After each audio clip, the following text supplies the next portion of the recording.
wholeheartedly and without embarrassment and without any foolish notion that somehow Israel is commits violations of international law, or all these amazing calumnies that Camera is so effective in refuting.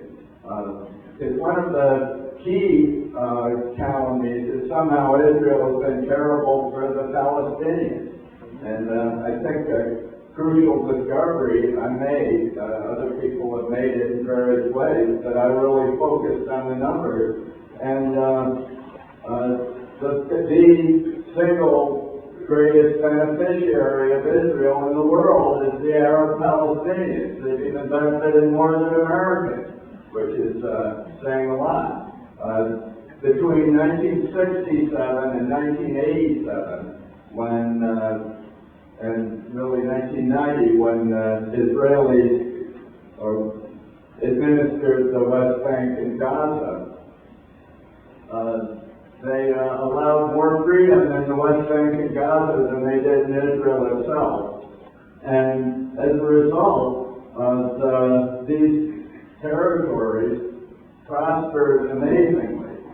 And during this time, before 67, there were 0 Jews in either of these areas, Judenrein, both under the Egyptians and Jordanians.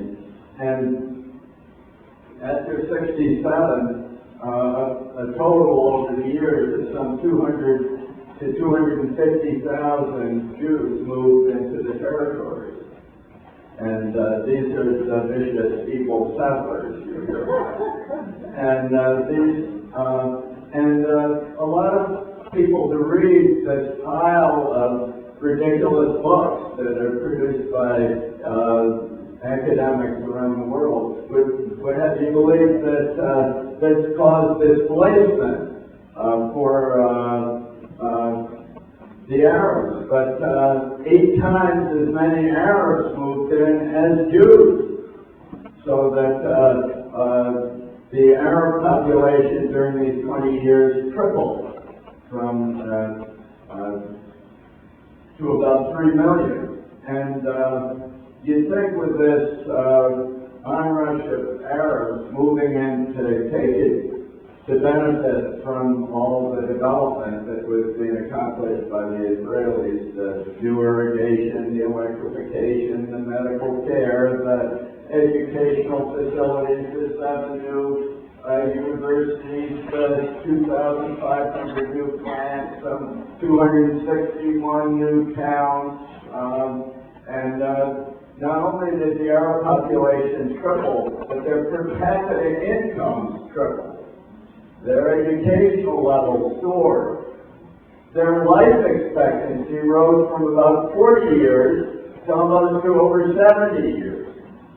I mean, it was just a golden age for the Palestinian Arabs during this period when they met their Israel test and actually collaborated with Jews rather than resented and attacked them. And I think it was the success of this, it wasn't failure or bad policy or whatever that caused the intifada. It was the success of the economic success that was manifest during this period that terrified the international left and brought them to bring back the PLO. To save the day from these successful capitalism. And so Arafat was brought back from Tunisia, and the peace process was launched, and the economic cooperation screeched to a halt. The incomes of the Palestinians dropped 40% over 3 or 4 years. I mean, it was just a complete catastrophe. Meanwhile, you read all the UN analyses during this period, and they're very perplexed. Because with all this foreign aid, billions of dollars of foreign aid poured into the PLO, you'd think there'd be economic benefits, but instead there's a 40% drop. And, it's just complete and typical success of the peace process and the UN and its operations internationally these days. And this, so the world really failed its Israel test at this point, and we're back at the same kind of predicament today with the UN and the International Criminal Court and the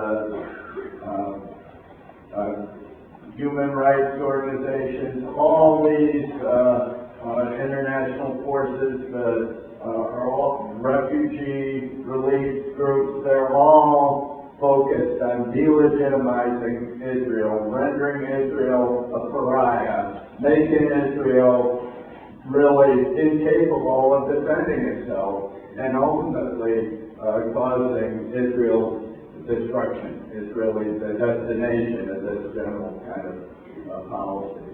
But I think it's not going to work, because I think that Israel has the best leadership in the world right now. So Benjamin Netanyahu is the true leader of the West. And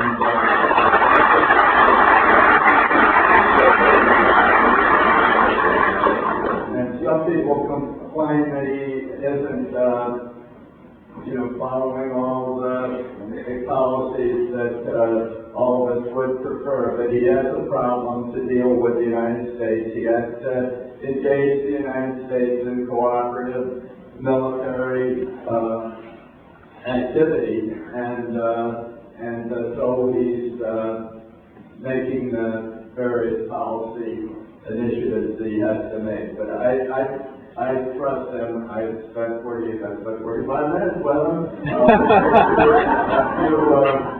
a 2 weeks ago, and he thinks Obama is beginning to understand that all of these overtures to the Iranians aren't working so well.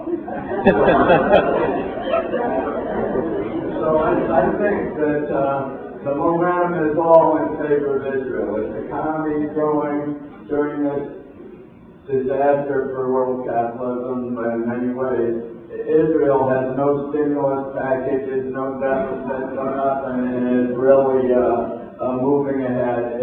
It's gaining share in venture capital. It's continuing to be amazingly creative. Immigrants are flowing into Israel. It's a positive situation, and I think that when you look at the economic side of it,